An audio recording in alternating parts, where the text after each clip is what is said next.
Well, good morning, everyone. I'm Dr. Laura Lacher, and welcome to Medical Grand Rounds, and a very happy new year to all of you. Thanks for joining back in.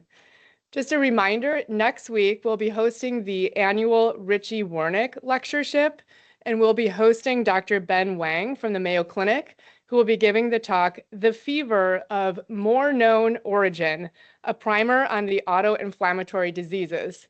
Should be a wonderful rheumatology tribute to Dr. Wernick, and we hope you're all able to join us. That will be in person, both here at St. Vincent at 8 a.m. and also at Providence, Portland, in person at noon next Tuesday. And regarding the rest of the logistics, Grand Rounds, as many of you know, is now a collaboration between Providence, St. Vincent, and Providence Portland Medical Center. We are typically here live in Southern Auditorium at 8 a.m., and sometimes we're also live at Providence Portland at noon, both on Tuesdays. You can earn CME credit by being here in the room with us, by watching the virtual live event, or by watching a recording. Information about the recordings, as well as where and when we'll be meeting, is always there in the weekly Grand Rounds invite. I'll be monitoring the Q&A throughout today's session, so for those of you online, go ahead and post any comments or any questions, and we'll mostly hold those until the end as time permits today. And now to introduce today's speaker, we are joined by Dr. Lenny Menken, a clinician educator at Legacy Health. Originally from Los Angeles, Dr. Menken earned his medical degree at Dartmouth in New Hampshire before returning to California to do his internal medicine residency at UCLA Olive View. Dr. Menken then served as chief medical resident of internal medicine and then became an associate professor at UCLA. Later, he taught here in Portland at OHSU, where he taught and practiced internal medicine until joining Legacy in 2007, where he became Associate Program Director of the Internal Medicine Residency at Good Sam and Emmanuel Hospitals. Dr. Menken's academic interests include hypertension, hyperlipidemia, and diabetes. His academic interests include evidence-based teaching, outpatient education, and resident well-being. Lenny is a friend and a talented teacher, reaching audiences here locally as well as onto the national level. So we're particularly honored and delighted to join him again today.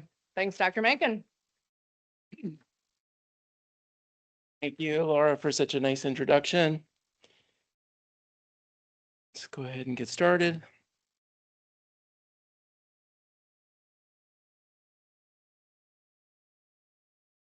Mandatory disclosures. Okay. No financial disclosures.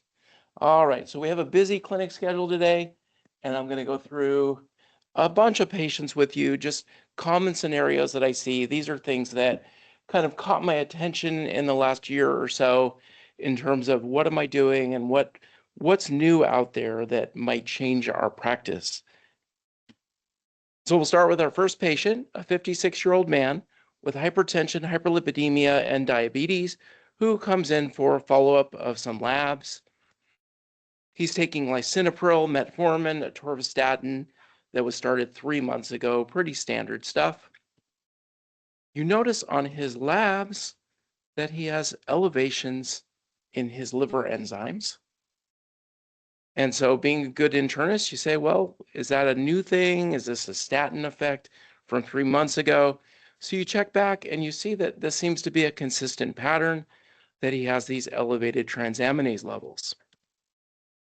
He denies alcohol use. You do your laboratory workup, which is a lecture in itself, to figure out what's causing those elevated liver enzymes, and you find that to come back negative. You do an ultrasound, which shows hyperechoic texture of the liver, suggestive of fatty infiltration. They don't see any other concerns for advanced liver disease. So just wanted to start off talking about what we're now calling MASLD, metabolic dysfunction-associated steatotic liver disease. This was formerly known as non-alcoholic fatty liver disease. Apparently, with our new world, you can't call the liver fatty, it gets offended, and so they changed the name. So MASLD is essentially fatty liver where you have greater than 5% of the liver taken over by fat. The liver can store fat, but it's not really meant to. And so when we see this in the setting of some other metabolic risk factor, we call that MASLD, as long as this is in the absence of other obvious reasons for liver disease, such as alcohol, drugs, or several other liver diseases. It's typically found just kind of routinely. We see this when we get labs looking for other things. Our comprehensive metabolic panels bring this upon us. MASH is the next level of inflammation or damage that can occur within the liver. So MASH is having the fatty infiltration plus evidence of inflammation and injury to the liver cells. So the typical idea is you start off at the left with steatosis, just fatty infiltration of the liver. And then over time, this can progress to steatohepatitis, and then finally on to cirrhosis. How often is this happening? About a quarter of folks who start out with a fatty liver will progress to having steatohepatitis, and then roughly 10 to 25% of those folks will go on to develop cirrhosis. If you think about that's those are huge numbers, and we are seeing more and more of this disease. The good news is that at this stage, we found that you can actually reverse things. You can take people from steatohepatitis to steatosis. And then back when I was in medical school, they taught us that you can't reverse fibrosis. And we're finding that also to not be true. And we can actually start to reverse some of the processes of fibrosis that lead to this end-stage liver disease. So MASLD is extremely common. It affects about a third of the world, and it seems to be increasing at enormous rates due to our obesity epidemic. It's now the most common cause of chronic liver disease and the leading cause of liver-related morbidity and mortality. For those of us who have grown up with viral hepatitis and alcoholic hepatitis, this is a major revelation that fatty liver disease has taken over. So this was a painting by an artist named Hokusai back in 1831. And back then, he knew that MASLD was coming and was going to affect us, the primary care physicians. I think that's how it went. All right, so liver disease from MASLD. The good news is it evolves over years or decades, and that allows us a lot of opportunities to potentially intervene and, as I showed you, reverse this process and prevent bad disease. So how do we manage MASLD? Weight loss is the first step, real key. If you lose about 3 to 5% of your body weight, you can get resolution of your fatty liver. If you lose about 7 to 10% of your body weight, it's been shown that we can resolve MASH. And then greater than 10%, we've seen reversals in fibrosis. And we all know it's very easy to lose, 10% of your body weight. So initial approaches to treatment, working on weight loss through exercise and diet, alcohol reduction, or preferably I talk to my patients about stopping alcohol. Focus on treatment of the other conditions. While MASLD can lead to end-stage liver disease, the #1 cause of death in people with MASLD is still cardiovascular disease, heart attacks, strokes. And so controlling the other risk factors, vaccinating for important liver diseases like Hep A and B, and then treating hepatitis C if present. So that's all been known. This hasn't changed much.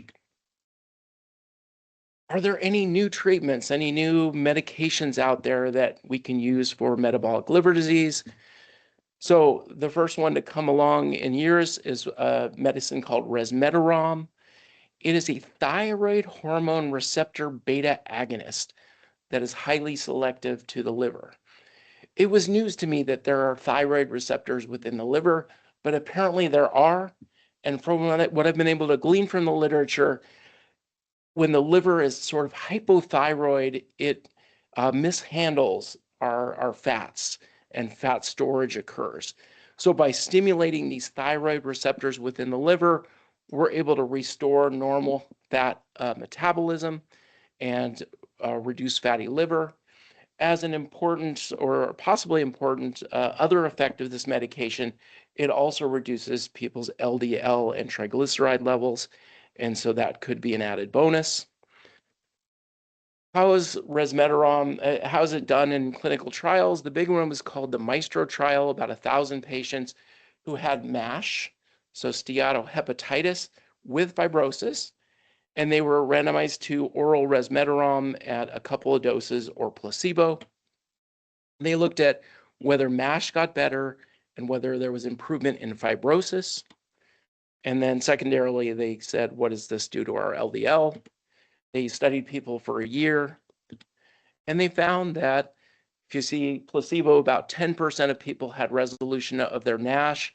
In the resmetirom groups, 25 to 30% of folks had resolution. And then this was improvement of fibrosis, and they found that there was a significant reduction in fibrosis by at least one stage with use of resmetirom. Their LDL came down a little bit, so that's probably a beneficial feature. Adverse events were fairly uncommon, but they were out there. The main ones were GI related, most commonly diarrhea. But overall, serious adverse events were equal to placebo, and very few people discontinued the medication. Some uncertainties about resmetirom. Greater than 70% of folks who were taking this drug did not show regression of their MASH at 1 year. Should they continue on this drug? For responders, how long do you keep them on this drug? These are unknowns. In March of 2024, the FDA approved resmetirom for use in people with MASH with fibrosis, and the manufacturer lists the price still at about $4,000 per month. So we all have that kind of cash lying around. Any other drugs to consider for MASLD MASH? And so I think this is the more practical and relevant side of things, the GLP-1 agonists. So in addition to all the myriad of benefits that we're seeing with GLP-1s, we're seeing benefits with liver disease. Specifically, it's reducing steatosis, steatohepatitis, and decreasing progression to fibrosis. Semaglutide has been looked at specifically in the Essence trial. About 1,200 patients with MASH with fibrosis were assigned to receive semaglutide or placebo over the course of 240 weeks. They looked at whether or not steatohepatitis got better without worsening liver fibrosis, and whether or not we were able to actually reduce or reverse the liver fibrosis without worsening the steatohepatitis. And they found that resolution of steatohepatitis occurred without worsening fibrosis in about 2/3 of the patients compared to 1/3 of the patients with placebo. And then for improvement in liver fibrosis without worsening steatohepatitis, about 37% of folks improved. I will mention that this same type of trial has gone on with tirzepatide, which is a related drug that also has effects on GIP-1, and they found over 50% reductions in liver fibrosis. Tirzepatide is not FDA approved for use in MASLD yet.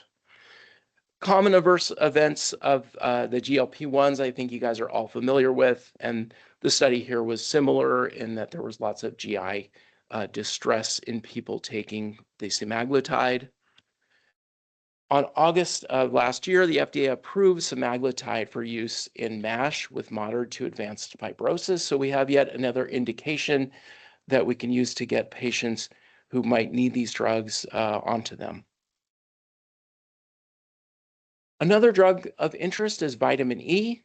Vitamin E, so oxidative stress is a real important element in progression of MASLD to MASH, and vitamin E has the ability to potentially reverse some of that. There was a meta-analysis, this is much smaller numbers, but a meta-analysis of 7 studies comparing vitamin E to placebo in patients with MASLD showed improvements of their ALT, AST, and then histologic markers of liver damage. And so this seems to be a promising addition to patients who suffer from MASLD. I shouldn't say suffer from, but have MASLD. And there has been a signal with vitamin E, especially in diabetics, that it could increase risk of hemorrhagic stroke. We don't know that, but that is one caveat to people taking vitamin E. Could they increase their risk? So clinical bottom line for our first patient, MASLD is now the most common cause of chronic liver disease worldwide. It has become our number one reason, or is becoming our number one reason for transplants in this country. It's number one in women, it's number one in the elderly, and it's soon to be number one in all comers. Lifestyle modifications are key to managing this condition. And we have a new drug available, resmetirom, that appears to be helpful, but the main limitations here are cost. And then semaglutide appears to be more effective and less costly overall, which hard to believe when we think about that. And in my opinion, it should be the preferred drug in patients with MASH and diabetes or obesity or obstructive sleep apnea or knee arthritis or whatever other indications patients may have for being on a GLP-1. Tirzepatide, not FDA approved, but may get its approval sometime in the next year or so for the same condition.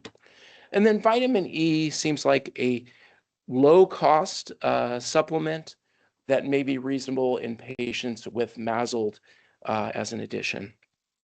Although not FDA approved, it's recommended by the American Academy for Study of Liver Diseases, AASLD. This past summer, I had the privilege of going to Katmai National Park with my daughter, and we had an amazing time looking at brown bears, grizzly bears. All right, our next patient is a 33-year-old woman who complains of frequent daily heartburn symptoms despite being on a PPI. She underwent EGD that showed non-erosive reflux disease without any histologic changes. Are there any new treatments for GERD?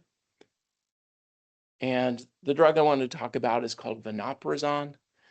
It's a potassium competitive acid blocker, what we're calling a PCAB, that inhibits acid secretion at the same pump that's used by the that is inhibited by the PPI, so the hydrogen potassium pump, but this specifically affects the potassium component.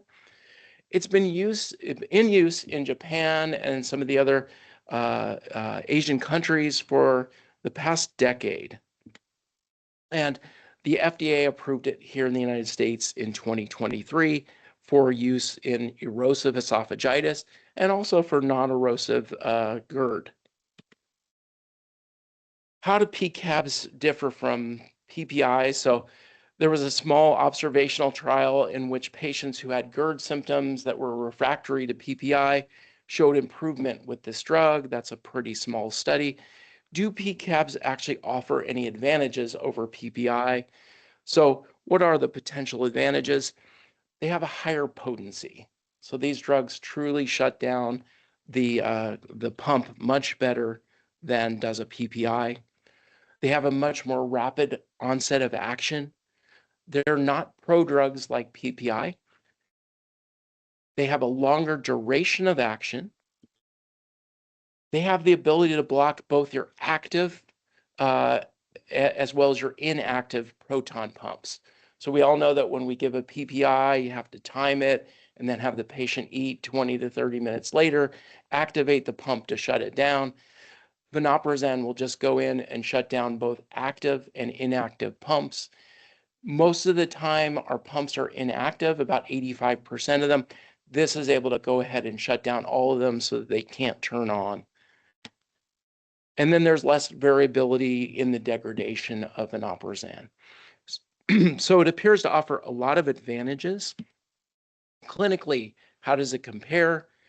This was a study of 770 patients with GERD who were having frequent symptoms. They were randomized to vonoprazan. I'm sorry, this is vonoprazan versus placebo. They looked at heartburn-free days and studied them for 24 weeks. And they found that vonoprazan, this is percentage of heartburn-free days, it about doubled the percent of heartburn-free days compared to placebo. So more effective than placebo. Adverse events were quite mild, included some abdominal pain, constipation, diarrhea, nausea, and UTI. This seems to be probably not a real finding looking at other studies. Discontinuation was very rare and did not differ from placebo. So any direct comparisons, PCABs versus PPI? Yes, there have been. This is a major one. 1,000 patients with erosive esophagitis, so pretty bad disease, were randomized to get vonoprazan versus lansoprazole. They looked at the healing of the esophagitis at 8 weeks, and then also looking again at 24 weeks to see if there was maintenance of healing, and they also looked at heartburn-free days. They found that vonoprazan was non-inferior to lansoprazole for healing at 8 weeks and was better at maintaining that healing. It was better at patients with severe disease, and it was better at maintaining the healing at 24 weeks. So both at 8 weeks did better and at 24 weeks. Vonoprazan was non-inferior for heartburn-free days, so they looked about similar. Adverse events were mild and similar between the two groups. So drug costs, I remember when omeprazole was extremely expensive, when pantoprazole, you had to fail 2 other PPIs. Now they're very inexpensive, very affordable. What do you think for vonoprazan? Same? Yeah, new drug? Yeah, so this is a limiting factor for right now. But hopefully not forever, as we see with all these drugs, they eventually go off patent and become widely available. So my clinical bottom line here is be on the lookout for vonoprazan. It's a first in its class PCAB. It offers potential advantages over PPI, the rapid onset of action, the higher potency, longer duration, ease of use. Further comparison studies will show us if all these things turn out to be true, but I suspect they will. And at this point, cost is a major factor, but I truly believe these are better drugs than PPIs. And a few years from now, this is what we're going to be using. This was right outside my campsite, about 15 feet away. So yeah, they're magnificent creatures. There was a fence about this high that had a little bit of electricity. It said, "This is a deterrent fence. Don't get any ideas about, petting the bears or something." All right, our next patient. This is a fairly quick one. A 73-year-old woman complains of swollen, painful, heavy legs for the past couple of years. This is not bilateral cellulitis. This is chronic venous insufficiency, a very common condition marked by swelling, discoloration, pruritus, and this feeling of heaviness or stiffness in the legs. And it affects about 10 to 15% of men, about a quarter of women over the course of their lifetime. And treatment to this point has been very limited. We tell people use compression hose, elevate their legs, watch their salt, and it kind of doesn't do much. So are there any helpful treatments for chronic venous insufficiency that help beyond just elevation and compression? So this was something I looked into and was kind of surprised by the data on horse chestnut. So this is the horse chestnut tree. It is a distinct species, different from the American chestnut. These are inedible, actually poisonous chestnuts. That's what they look like. And Essen, I think is how you pronounce it, is the active component of horse chestnut extract. And it inhibits hyaluronidase and elastase, which prevents proteoglycan degradation of the capillaries, which causes which helps to prevent capillary permeability. So fluids leak out of the capillaries less when using Essen. An analysis of 17 trials revealed significant reductions in leg pain, leg edema, pruritus, the actual volume and circumference of people's legs when they had chronic venous insufficiency. Adverse events were mild and infrequent. The recommended dose of horse chestnut, if you are going to use it, is 150 milligrams twice daily for 6 to 12 weeks. There are no studies that look at long-term use of horse chestnut extract. So as best I can tell, this may be a helpful adjunct in people who have nothing else that's going to help them with their venous insufficiency.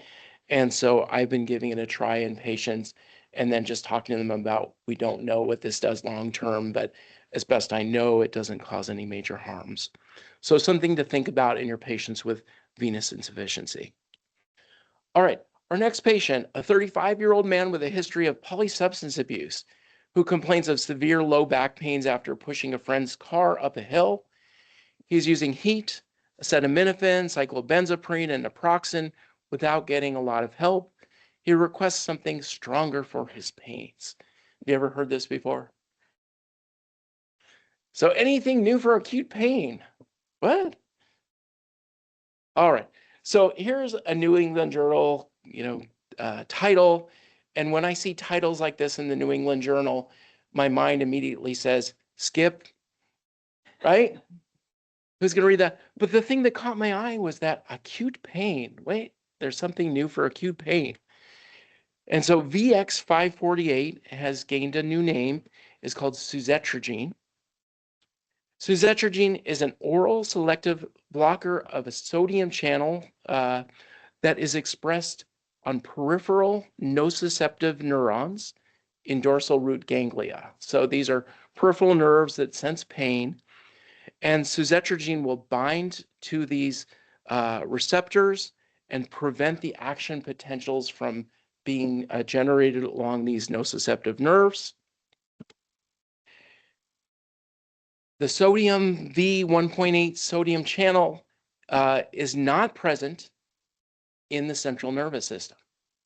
So presumably we're not going to see sedation, and we're not going to have the high or the euphoria from the drug, and we're not going to see addiction from this medication. Wouldn't that be wonderful?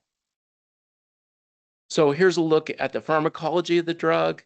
It's an oral medication, wonderful. It is usually dosed BID, although it has a half-life of about 24 hours. There have been just a couple of clinical trials that gained its FDA approval, and I have to say they're kind of weird trials. So they took people who were undergoing elective abdominoplasties, so tummy tucks and bunion surgeries, and they said, how'd you like to try this experimental pain medicine? You have to be crazy to sign up for this, I think. So they took 1,000 patients in each group, looking at whether or not this pain medication how it would compare to hydrocodone or placebo. Who would sign up to get a surgery and have a placebo arm? They looked at least square means of the sum of pain intensity differences. I hate when they have outcomes like that you can't even pronounce. But basically, how well did it reduce pain scores over the first 48 hours? So here was a look at the sum of pain intensity differences in the first trial. So this was abdominoplasties, the tummy tucks, and they found that the suzetrigine was about equivalent to the hydrocodone bromide APAP combination, and significantly better than placebo. Here's a look graphically at what the pain scores were, and it shows pretty clearly, but not, it's not a huge reduction, but certainly it's right on line with what we see with hydrocodone in reducing patients' pain. It acts pretty rapidly at the onset and was maintained for the 48 hours following surgery. Whoops, there we go. A look at the overall percentage reduction in pain scores. There was about a 47% reduction in the numeric pain score that patients checked off, which was superior to that of placebo and about equal to that of hydrocodone. Here's the second study, bunionectomy, which showed, again, similar reductions in pain, about a 51% reduction in people's numeric pain rating scale compared to 38% with placebo. Safety, very well tolerated drug, had minimal side effects that were about equivalent to placebo. So overall, a well tolerated drug. Similar rates of adverse events were seen in an unpublished trial of suzetrigine, taking it out to 14 days post their procedure. What about women who are pregnant or who are lactating? There's no data on this for humans, but there seems to be a strong signal in animal studies that this could actually harm the fetus. And so I think at this point, this is not going to be a drug that we're using during OB procedures. So I would suggest great caution there. Suzetrigine got its approval 1 year ago for treatment of moderate to severe acute pain in adults. The drug cost is not minimal. It's about $1,000 for a 30-day supply. But if you think about it, we're probably not going to be using this drug for 30 days. This is more, at least for right now, it's being used in the setting of outpatient procedures, minor surgeries. So presumably the cost will not be that prohibitive. So clinical bottom line here, suzetrigine is a novel oral selective sodium channel blocker that works peripherally to reduce acute pains. It's got a favorable safety profile, and it does not appear to have problems with addiction and euphoria and things that make our current pain medications problematic. Further studies are obviously needed to see if this is something we can use for chronic pain conditions. There are studies ongoing right now, specifically looking at peripheral neuropathy patients to see if we can reduce their pains. This was a bear. I think this one won the Fat Bear Week competition this year, named Chunk. So next up, we have a 72-year-old woman complaining of leg cramps. They come on suddenly at night while in bed and can awaken her from sleep, affecting quality of life. We checked potassium, calcium, magnesium, and creatinine, and they were all normal. How often do you run this set of labs on people having leg cramps? I do it all the time. In the past 30 plus years, I've never found one person to have an abnormality. So, nocturnal leg cramps, spontaneous contractions of the calf muscles lasting for seconds to minutes, highly disruptive to people's sleep, incredibly common. About half of adults at some point in time experience bad leg cramps, mostly seen in older populations. You need to distinguish leg cramps from other important entities like restless leg syndrome, myositis, claudication, and peripheral neuropathy, but usually it's pretty obvious from the patient's history. So does anything really work for leg cramps? This is a common complaint I see, and I've always been puzzled as to what to recommend to patients. Quinine was a drug that I used to prescribe. Some people might remember prescribing that back in the 80s and 90s. And in a systematic review, it works pretty well. It reduced both frequency and severity of nocturnal leg cramps. Unfortunately, quinine can have some pretty bad adverse events. associated with it, including aplastic anemia and QT prolongation. And the government stepped in the early 1990s and said, hey, you can't prescribe this medicine anymore for leg cramps. I remember having patients very upset about this. So remember that quinine is also present in tonic water. So is this a workaround? Can we tell our patients just drink a bunch of tonic water? Typical quinine doses used for leg cramps were about 200 to 500 milligrams daily. The government limits the amount of quinine that goes into tonic water at 83 milligrams per liter. If you do the math, that's drinking a lot of fluid in order to get even minimal doses of quinine. And so you're going to be up all night urinating. So no studies have really looked at the effects of tonic water. So maybe we need to do a study. All right. Vitamin D is another one that's put out there, or maybe calcium and vitamin D, and that will help your leg cramps. Here's a study looking at pregnant women who are very prone to leg cramps, randomizing the vitamin D, calcium plus vitamin D or placebo, following them out 42 days.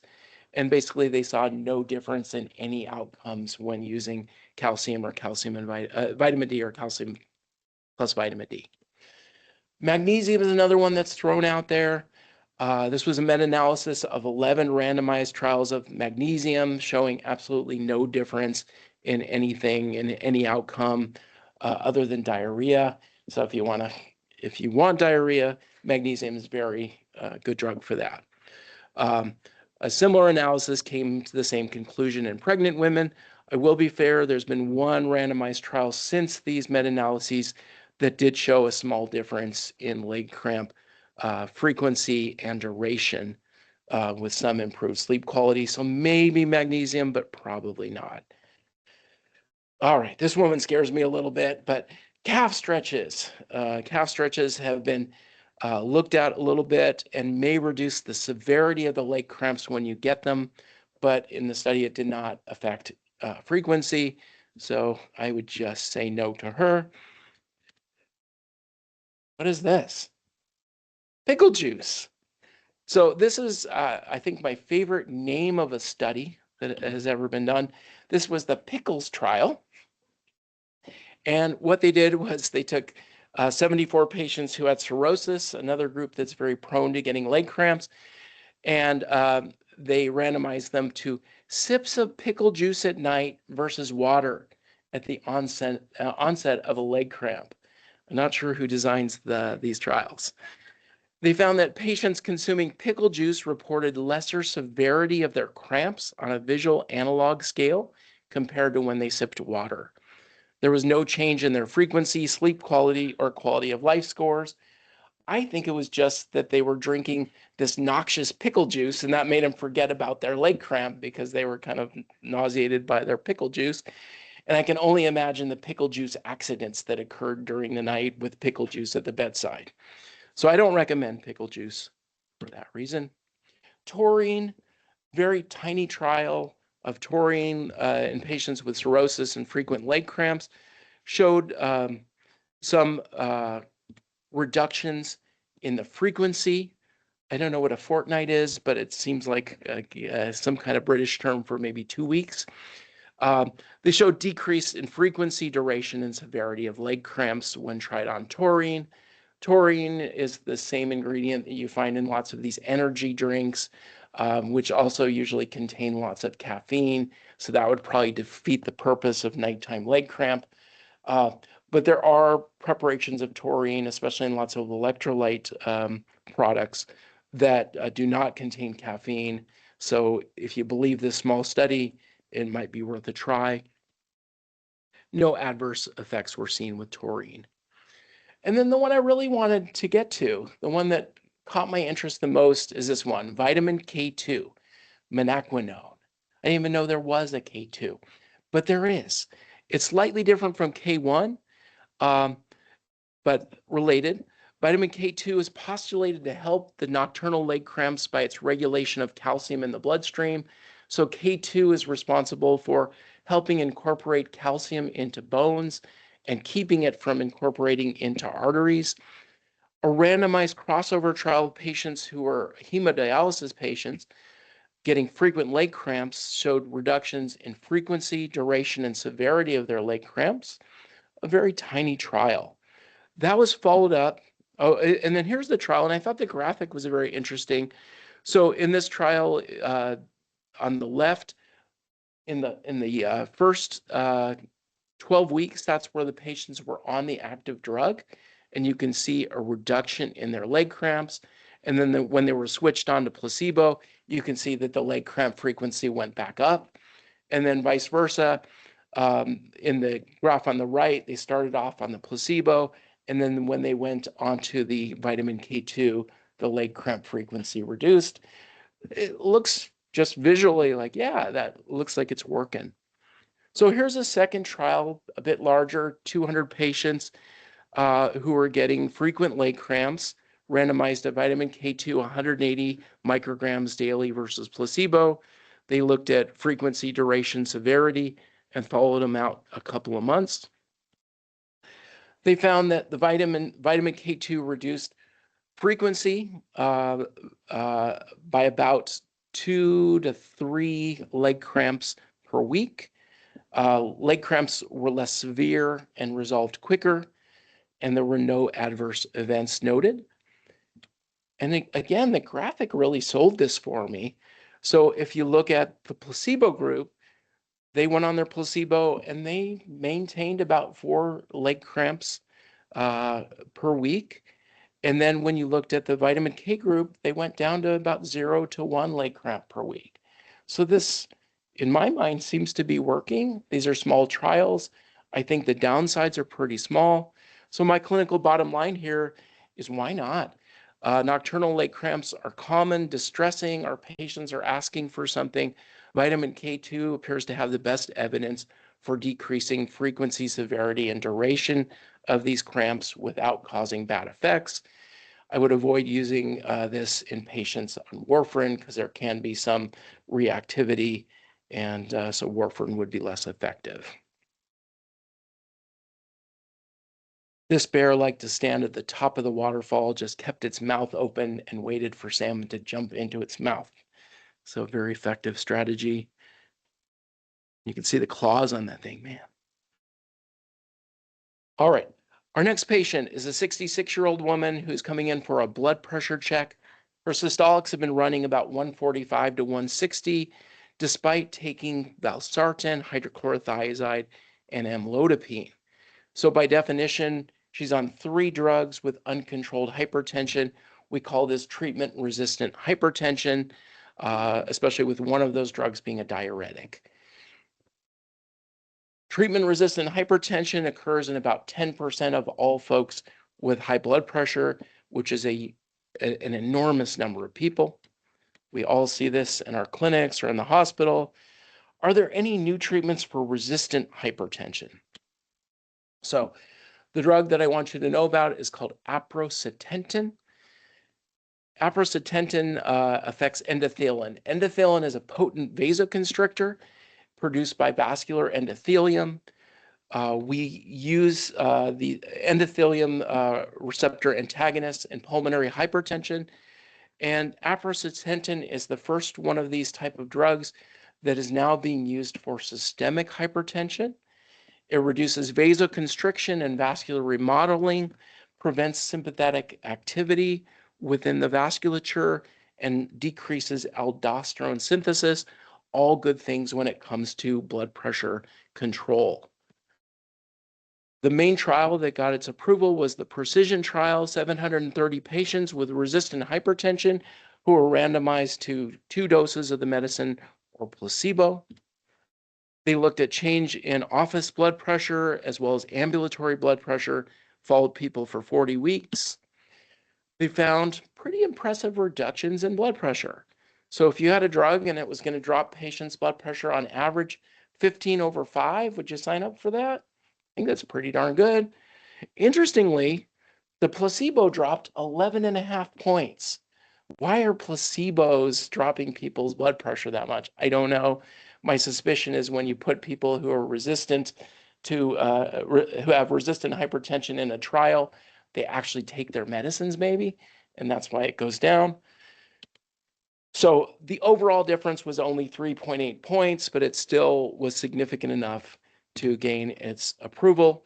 The most common reported side effect or adverse event was edema or oedema. I think it was a British study that occurred in 9% and 18% of patients. So very similar to amlodipine in terms of numbers causing the leg edema, so something to watch out for. Serious events were uncommon and they did not differ from placebo, so this appears to be a generally well-tolerated drug. It takes about 8 days for this to reach a steady state, so it's not an immediate acting drug, but it does have a long half-life, and so it's great for once daily use, and it gets along well with your kidney and your liver. So in March of 2024, the FDA approved aprocitentan for use only in combination with other drugs for treatment of resistant hypertension. So this wasn't, at this point, considered a first-line drug. Are there any other medications we can think about for hypertension? Well, there's a couple in the works that I want you to know about. One is called baxdrostat. So aldosterone is real key in management of blood pressure. And aldosterone, I don't know if you remember this from biochemistry, but it looks almost identical to cortisol. And so it's very dangerous to try and block synthesis of aldosterone because you might wipe out your cortisol in the same go. So baxdrostat is incredibly selective for aldosterone synthase without impairing cortisone synthesis. A phase 2 trial of baxdrostat in resistant hypertension involved 250 patients looking at systolic blood pressure changes over the course of 12 weeks. And you can see here, again, placebo dropped 9 points blood pressure. That's crazy. But you got significant further reductions in blood pressure with use of baxdrostat. This was the effect at 12 weeks. No serious adverse events occurred with the drug. There were no cases of adrenal insufficiency. A couple of patients got hyperkalemic, but that went away and the drug was reintroduced without problem. So baxdrostat has not been FDA approved yet, but it is involved in phase 3 trials and is expected to go to the FDA for approval in the springtime of this year. And then a final drug that I find fascinating, are there any potential drugs that can affect poor med adherence? So we all know that a lot of patients' blood pressure is high despite being on antihypertensives because they don't take those medicines. So zilebesiran, thank you. Zilebesiran is a small interfering RNA that blocks production of angiotensinogen in the liver. You remember that's the precursor to angiotensin 1 and angiotensin 2. That's the most potent vasoconstrictor in the body. So if we can block the formation of angiotensinogen, will that have downstream good effects on blood pressure? So a phase 1 trial involving 100 patients with hypertension were given a single injection of zilebesiran. I'm going to struggle with this. And it resulted in a sustained decrease in blood pressure over a 24-week period. Zilebesiran, when given in a single injection, this is angiotensinogen levels, they went to 0 and they stayed at 0. That's a long time to have 0 angiotensinogen. What happens if you need to jack up your blood pressure all of a sudden? That's kind of a worry with this drug. What they found was that this was blood pressure at 8 weeks. The high dose of zilebesiran reduced systolic by 17 points and diastolic by 9. And at 24 weeks, 22 over 11 point reduction sustained. So this was from a single injection 6 months ago. Their blood pressures are staying down. Adverse events were rare and did not differ from placebo, with the exception of some mild injection site reactions. There were no change in electrolytes or kidney function, and there were no reported episodes where people were hypotensive. So this, I think, is a very interesting drug. It's entering phase 3 trial right now, a study called the Zenith trial, 11,000 patients, 35 different countries. They're putting a lot of investment in this drug because it may be a single injection that gets you 6 months or a year's worth of blood pressure control without having to rely on the patients taking a medicine. All right, can anyone name this blood pressure agent useful for resistant hypertension? Probably one you're very familiar with. This is spironolactone, exactly. So look at the number reductions with spironolactone. Talk about efficacy. This is the most powerful agent you can think of for blood pressure, for resistant blood pressure specifically in these cases. So when I think about all these drugs, spironolactone, when I looked it up, costs about $2 per month. That seems like a good bargain, especially for the blood pressure reduction you get. Aprocitentan, which just got approved, is $801 for a month's supply, so a little ridiculous. And then I looked into these other ones, Baxdrostat. They haven't yet approved it, but that's what they're looking at pricing it at. And then Zolevasiran. Who knows how much they're going to charge for these. But drugs don't stay expensive forever. So clinical bottom line here, aprocitentan is a novel endothelin-1 receptor inhibitor that appears to be effective at helping blood pressure in patients with resistant hypertension. Spironolactone and other traditional blood pressure agents should still be used preferentially due to the high cost of aprocitentan. And then be on the lookout for Baxdrostat and Zolevasiran as potential options in the future for patients with resistant hypertension. This was Mama Bear, and she stopped right in front of us and started nursing her cubs. It was just miraculous. And then a rainbow came out. It was like, I expected the bears to like get up and start performing tricks next or something. It was spectacular. All right, our final patient today is a 63-year-old man with coronary disease, hypertension, elevated lipids, who's coming in for a blood pressure check. His blood pressure is 137/81, so maybe suboptimal given his risk factors and the current guidelines. And he says, I don't want to take any more medications. I think this is something we hear frequently, and I hate to prescribe medicines if I can help it. So are there any lifestyle interventions that can improve blood pressure? I've talked to you in the past about walking. I've talked about adopting a pet. Here's a different focus I want to take today, which is talking a little bit about salt and about potassium.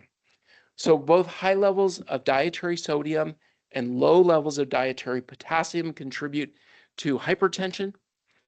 Here's some older data looking at, in the first one, with a term non-African Americans with hypertension, and by reducing their salt 1,800 milligrams per day, you reduce blood pressure by about 7/3. In patients who identified as African American, it reduced their blood pressure by about 9/5 points. And in patients with resistant hypertension, reducing salt, this was by 2,300 milligrams, resulted in a 23/9 point reduction in blood pressure. That's enormous. Salt sensitivity is not the same for everyone, but salt sensitivity appears to be very closely linked to how much potassium you get in your diet. And so the more potassium you have, the less your blood pressure is affected by a sodium load.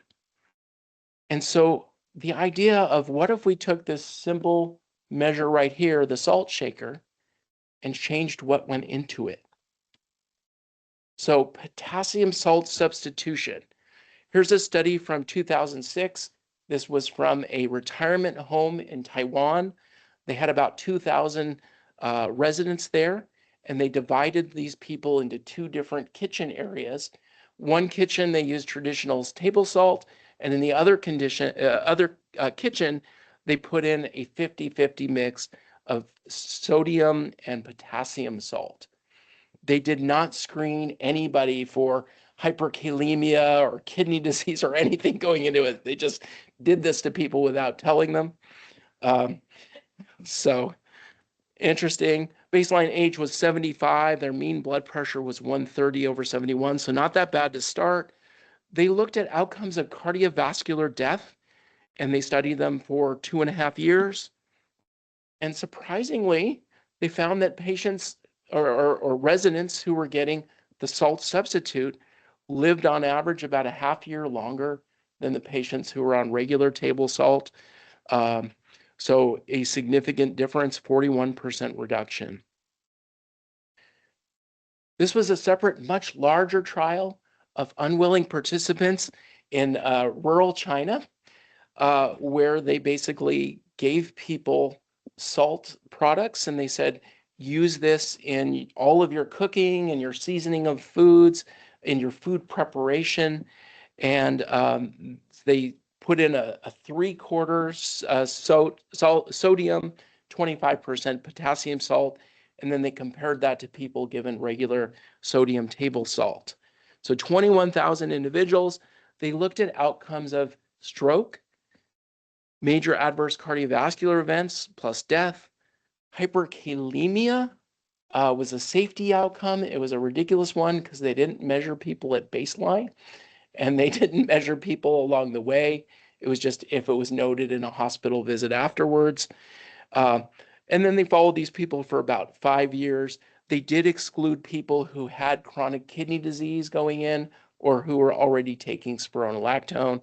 So there was at least some safety protocol. Systolic blood pressure decreased by about 3 points in people using the potassium salt. But interestingly, stroke rates, major cardiovascular rates, and death rates were all significantly reduced in patients using this potassium, partial potassium table salt. Hyperkalemia incidence did not appear to differ, but they didn't measure it, so I don't think they can fairly say that. And so, interesting, right? So again, this is right outside the campsite. This guy was always changing. Clinical bottom line here, diets that contain low amounts of sodium and high amounts of potassium appear to be beneficial for hypertension. And for your patients where you're kind of stuck on what to do and you don't want to add medicines, think about changing out their salt shaker and see if that can make a difference. So to recap very quickly, in Masold, it is now the most common cause of chronic liver disease. Resmetirom, GLP-1 agonists, and vitamin E may all play an important role at preventing progression or actually reversing the process. For GERD and esophagitis, vonoprazan is the first of many PCABs that are out there that may prove to be superior to our current PPIs. For acute pain, we have our first new pain medicine in over 25 years called suzetrigine. It appears to be about equal to hydrocodone in short term, and we need to figure out if long term this is an effective pain control measure, and remains to be seen. For nocturnal leg cramps, think about prescribing menaquinone, vitamin K2, 180 micrograms daily. It appears to be safe and effective. For hypertension, aprocitentan is a novel endothelin-1 receptor inhibitor that can be added to other meds to reduce blood pressure in refractory cases. Lifestyle measures that may be helpful include salt reduction and potentially potassium salt substitution. And with that, I will thank you for your kind attention and open it up to any questions you may have.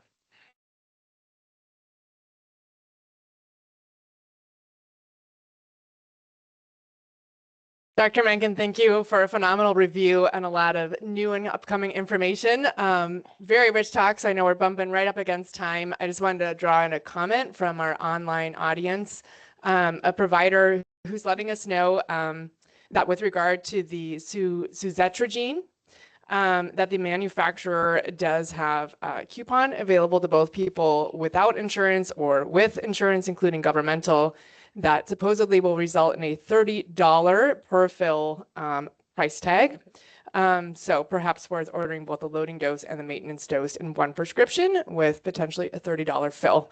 Not sure if you've had any experience with that yet or have any further comment. No, that sounds great. I'm always leery of coupons especially for anything that's going to be chronic, because coupons don't last forever. But for an acute procedure, it may be a worthwhile endeavor to get your patient on suzetrigine, especially anyone you're concerned about in terms of addiction potential of the opioid medications. Great. Much for which we will stay tuned. I think we'll leave our official time there as we're at 9 o'clock. And if there are questions in the audience, perhaps you can come down front. Thanks so much, Dr. Menken. Of course.